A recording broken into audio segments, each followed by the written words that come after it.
Indonesia merupakan negara kepulauan yang memiliki begitu banyak suku, agama, ras, dan budaya. Tidak hanya itu, Indonesia pula memiliki beragam destinasi wisata yang menarik di seluruh pelosok tanah air.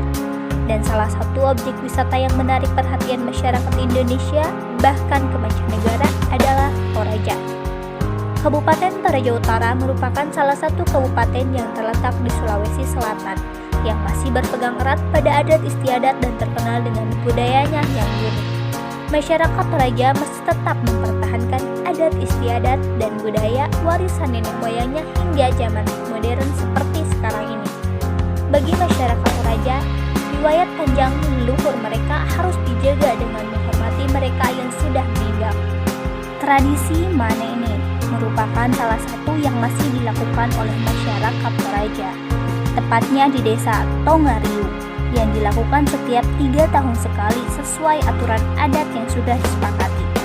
Dalam upacara ini, keluarga membawa binatang seperti babi atau kerbau untuk dikurbankan dan upacara keagamaan yang bertempat di kuburan, serta membersihkan dan mengganti pakaian tahun-tahun dan jenazah leluhur dengan pakaian yang baru.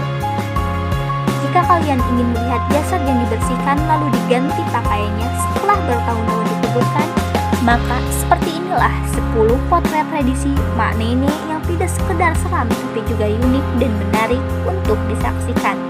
Tradisi Mak Nene diadakan tiap bulan Agustus di Desa Barupu atau di bulan September oleh beberapa desa lainnya dalam kawasan Toraja Utara.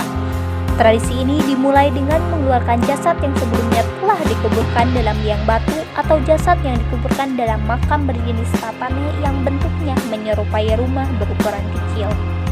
Sebelum kuburannya dibuka dan petinya diangkat dari kuburan, para tetua atau yang biasanya disebut dengan Nek Tominalumba membanjatkan doa dalam bahasa Toraja kuno yang cukup susah untuk dimengerti, guna memohon izin leluhur agar masyarakat mendapatkan berkah dari musim tanam hingga panen tiba. Nampak jajaran peti berisi jasad setelah dikeluarkan dari makam, siap untuk dibersihkan dan mengganti kain jasad yang lama dengan pakaian yang baru. Jasad yang telah dikeluarkan dari dalam peti biasanya akan dijemur sebelum dibersihkan atau sebaliknya, dibersihkan terlebih dahulu sebelum dijemur. Setelah ritual pembacaan doa-doa oleh pemimpin upacara ritual Nek Tominalumba, pihak keluarga membersihkan terlebih dahulu jenazah yang sudah berusia ratusan tahun dengan melepas semua baju yang melekat pada jenazah. Jasad dibersihkan oleh kerabat atau anggota keluarga. Pembersihan dilakukan dari ujung kepala hingga ujung kaki dengan menggunakan kuas atau kain bersih. Tak hanya jasad leluhur, tradisi Mak Nene juga melibatkan jasad balita hingga anak-anak yang juga masih terlihat utuh meski telah dikubur bertahun-tahun. Pihak keluarga mengganti pakaian jasad menggunakan pakaian yang biasa digunakan oleh jasad semasa hidup, pakaian adat, seragam yang menandakan profesi jasad sebelum meninggal, atau pakaian apapun asal bersih dan layak pakai.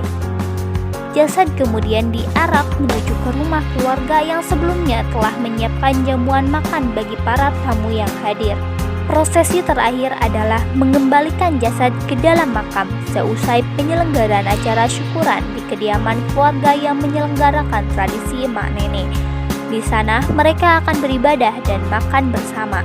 Acara ini disebut dengan mantutu. Tak hanya sekedar membersihkan dan mengganti pakaian jasad, tradisi ini juga dimaknai sebagai suatu cara penghormatan kepada leluhur dan sebagai salah satu momentum bagi seluruh keluarga untuk berkumpul. Banyak sekali simbol-simbol dalam penyelenggaraan upacara Mak Nene, seperti kain, hewan kurban, kerbau dan babi, nasi, sesajen, snack, rokok, sirih dan permen, tempat pelaksanaan ritual Mak Nene dan jadwal ritual Mak Nene. Tradisi yang unik ini memiliki daya tarik tersendiri bagi wisatawan lokal maupun asing. Tradisi penghormatan leluhur yang dikenal dengan tradisi Mak Nene merupakan upacara mengenang keluarga yang telah meninggal sebagai bentuk rasa terima kasih dan penghargaan pada mendiang atas jasanya bagi keturunan yang telah ditinggalkan dengan mengangkat mayat dari liang kuburan dan melapisi pakaian atau membungkus mayat tersebut dengan kain baru. Upacara ini merupakan kewajiban bagi masyarakat Tongariro, sebuah peringatan keras bagi masyarakat Tongariro ataupun wisatawan yang datang agar tidak mendekati lokasi pekuburan sebelum dan sesudah upacara manene. Lokasi pekuburan dapat dikunjungi hanya pada saat upacara manene, pengecualian jika ada masyarakat yang meninggal pada saat itu dan mayatnya harus dibawa ke area pekuburan. Adapun dampak apabila lokasi pekuburan dikunjungi atau dibawa sembarangan, maka masyarakat setempat akan merasakan tanamannya diserang hama yang berdampak merosotnya hasil panen. Bahkan masyarakat di Tongariro percaya akan terjadi bencana besar yang akan melanda mereka.